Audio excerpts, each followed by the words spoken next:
Tras los sucesos de Bayona, que fueron precedidos de la salida de la familia real española del país y a la conclusión de la larga guerra de independencia sostenida contra los ejércitos napoleónicos, Fernando VII, el deseado monarca español exiliado en Francia, firmó con Napoleón el Tratado de Valenciennes. Poco después, el joven rey Fernando regresaba a España, entrando por tierras gerundenses, dirigiéndose a Valencia. En esta ciudad levantina, con el apoyo del general Elío y de un grupo de políticos reaccionarios, emitió el famoso decreto de 4 de mayo de 1814, por el que derogaba la Constitución española de 1812 y todo el bloque de normas elaboradas democráticamente por el pueblo español durante varios años, restableciendo así Fernando VII, sin más, su omnímodo poder absoluto.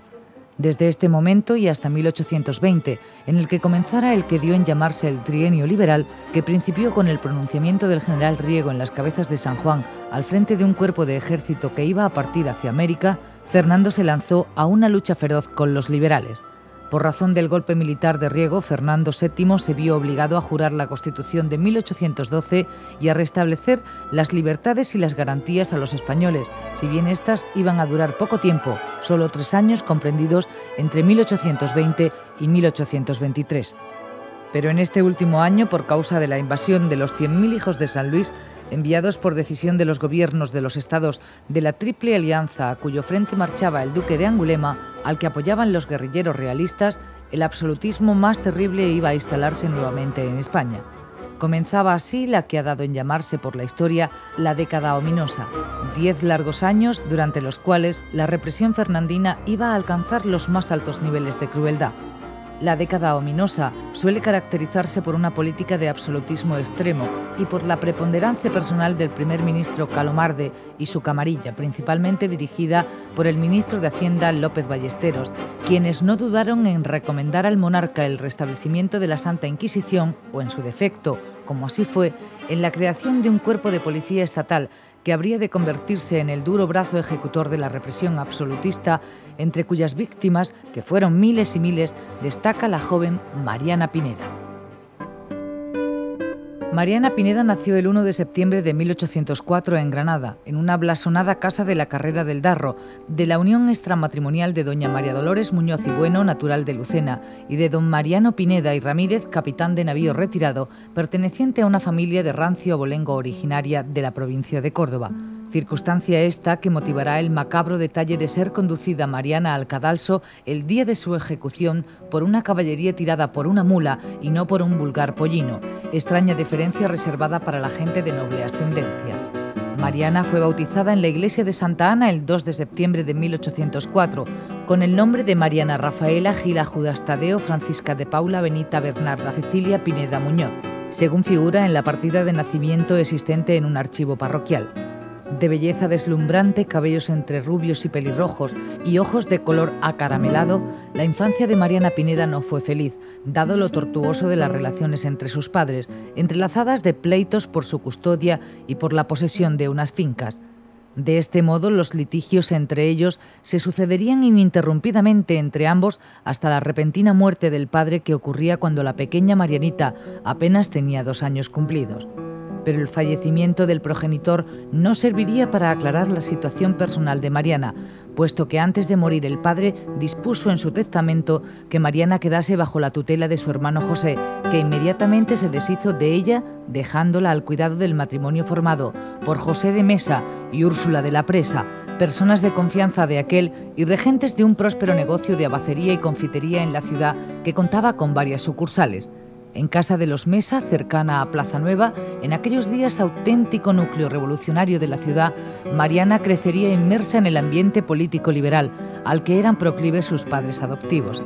Siendo aún una niña, Mariana encandila por su belleza serena a Manuel de Peralta y Balte, 10 años mayor que ella y liberal militante, con quien contraerá matrimonio a los 15 años de edad en la iglesia de Santa Ana, el 9 de octubre de 1919.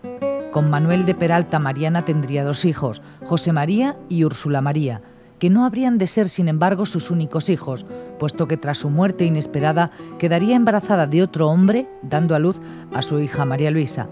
Fue precisamente Manuel de Peralta y Balte quien más inmiscuyó a Mariana en las luchas por la causa liberal. Así, tras la muerte de este y pasado un breve periodo de desazón, empieza a militar activamente en las filas de la causa liberal, frecuentando Mariana la misma política a la que asistía en vida su marido, tomando en ella el testigo de su desaparecido esposo, de modo que a pesar de los prejuicios que la época impone a una joven viuda, Mariana, sin abandonar el cuidado de sus pequeños hijos, coge las riendas de la resistencia liberal granadina, ayudando con su inteligencia y férrea voluntad a no pocos de sus compañeros liberales, al mismo tiempo que en su mente arraigan cada día con más firmeza los ideales de justicia, libertad e igualdad.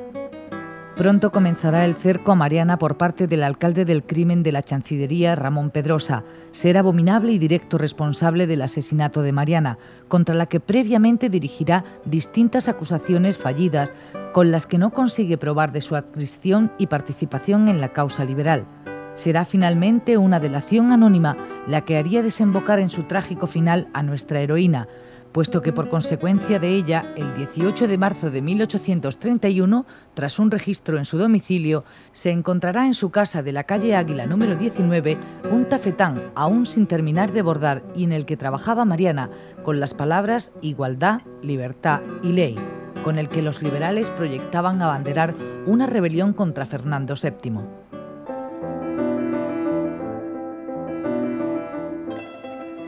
Con el innoble ajusticiamiento de Mariana Pineda el 26 de mayo de 1831, el poder represor fernandino no hizo sino crear un mito universal para la causa liberal, que la tradición y el sentimiento populares de Granada han hecho pervivir después de transcurridos 169 años de su vil ejecución. La memoria mariana, una mujer singular en su época, y el drama por ella protagonizado constituyen una de las mayores emociones instaladas en el corazón de los granadinos, que desde nuestra infancia hemos oído relatar su tragedia y oído cantar el romance que la recuerda. Oh, qué día tan triste en Granada, que a las piedras hacía llorar, al ver que Marianita se muere en cadalso por no declarar. Con su muerte en el cadalso, Mariana Pineda entró en la leyenda, pero su vida no es precisamente legendaria, sino todo lo contrario. Es una corta vida intensa y comprometida, como si sospechase que no habría de superar los 27 años y tratara de apresurarse en vivirla.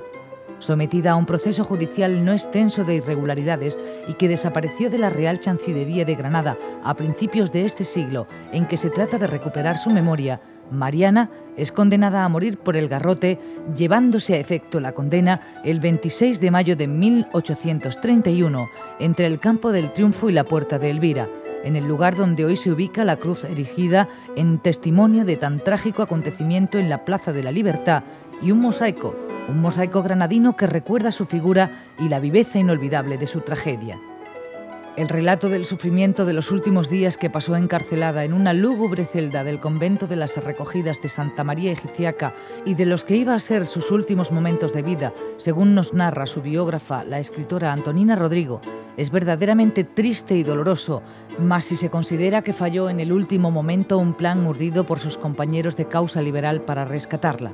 Tras su muerte, los restos de Marianita no tuvieron descanso. Pasaron de ser enterrados en el cercano cementerio de Armengol a la iglesia de San Ildefonso y las casas consistoriales, a la iglesia de las Angustias, el Sagrario y finalmente a la catedral, en donde están desde 1856, en que a petición del concejo de la ciudad, el Cabildo Catedralicio permitió la inhumación de sus restos en la cripta de la Catedral Metropolitana, donde aún permanecen. Particular testimonio de este peregrinal culpable de los restos de Mariana Pineda por media Granada lo constituye la urna en la que se recogían sus restos y en la que año tras año eran procesionados en comitiva. Esta urna cineraria puede verse actualmente en el vestíbulo existente entre el Salón de Plenos y el Salón de Sesiones del Ayuntamiento de Granada, siendo uno de los elementos más simbólicos de todo el patrimonio mueble del consistorio granadino.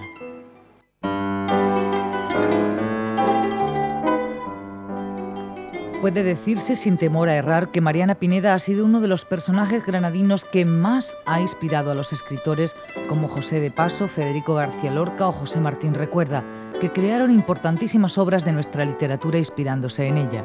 Sin lugar a dudas, lo más sublime que se ha escrito sobre Mariana Pineda es la obra dramática del universal Federico García Lorca, protagonizada por la actriz Margarita Xirgu, que fue estrenada en 1927 con un importantísimo éxito en Madrid, Granada e Hispanoamérica.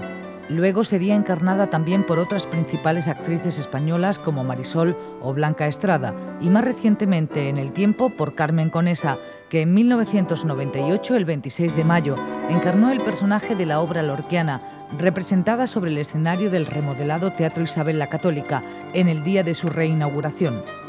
Lo cierto es que tras el momento mismo de su muerte, la heroína era ya romance vivo y leyenda popular. Y hoy, aparte del recuerdo de Mariana Pineda, que ha pasado de generación en generación en la letrilla del popular romance de todos conocido, antes transcrito, nos quedan en Granada para su memoria numerosos lugares como la casa de su familia, la de los Pineda, su casa natal en las proximidades de la Carrera del Darro, la casa donde vivió en su infancia, la plaza que lleva su nombre junto al Campillo, la Basílica de las Angustias y la Iglesia del Sagrario, donde estuvieron depositados sus restos antes de llegar a la catedral donde actualmente reposan. La última casa donde vivió, en la calle Águila, antiguo número 19, que se halla en un estado lamentable de abandono y ruina.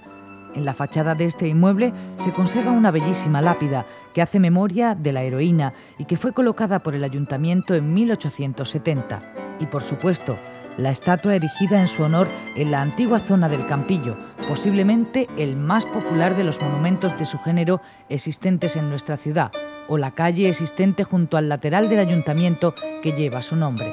Finalmente, por petición de Granada Histórica y Cultural y gracias a la intersección de la eurodiputada española María Izquierdo, el Parlamento Europeo, la más alta institución de la Unión Europea, ha decidido dar el nombre de Mariana Pineda a uno de los espacios principales de la nueva sede parlamentaria de la institución en Estrasburgo. Por contra, a pesar de que las protestas que Granada Histórica viene expresando desde 1996, la casa de Mariana Pineda en Granada, su última morada en libertad, situada en la calle Águila, se halla sumida en el más completo y absoluto abandono.